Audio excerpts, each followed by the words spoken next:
রেখেছি জানে মনের ঘরে রেখেছি জানে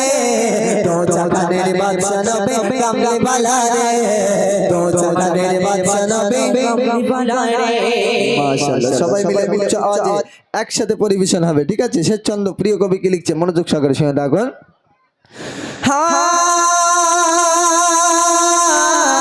আদি পিতা আদম জগৎ আরে মোদের নবীর ওসিলাতে আদি পিতা আদম জগৎ মুসিবতে পড়ে মোদের নবীর ওসিলাতে আল্লাহ কবুল করে